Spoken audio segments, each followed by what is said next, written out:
I want to welcome you back to Objects from the Outer Branch. We're brought to you by Case Auctions. This is our last episode of the year, so we're going to go out with a bang and show you an object that really isn't old, but it's a recreation of something that was here in the center house many years ago. So I'm standing in the center house kitchen. This building was built between 1822, completed in 1833. And all of the interior design was probably done in the early 1820s. In the kitchen, there are two large chimneys with a door in between. And we have talked about the door that we have recreated earlier this year and have the beautiful new paint on it that was analyzed by Susan Buck. And I'm standing in front of one of the arches here, and there was an open fireplace in the early plans of this room. But the Shakers covered it up by the 1840s and put in a modern cast iron stove in front of it. They were always trying to modernize this room, very progressive, looking at new and better ways to prepare food for the people that lived in this house.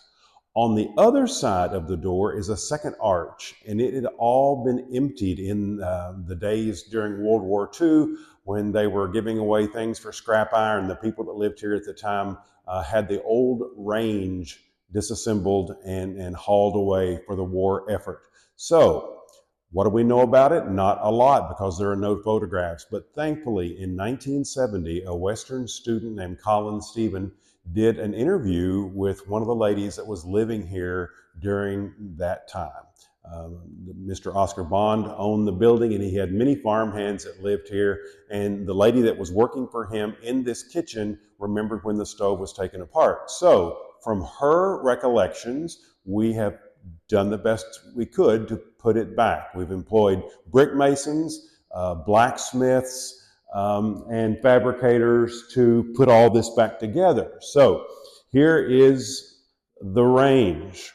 This is what we think it looked like. It was brick fronted and had an iron top.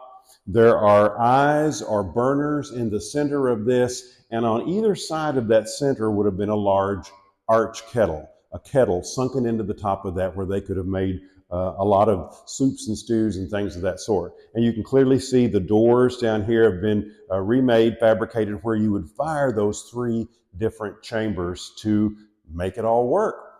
The Shakers have this nice wooden arch over the top of it, and they themselves very unceremoniously put the steam pipes in it right through the middle of it in 1921. We'd like to have that redone one day too. You can also see the vent over the range that took the steam out of the room. So this was very sophisticated, and it's one of the things the Shakers apparently continued to use throughout their history here in the center house kitchen. So we're thrilled to have it back.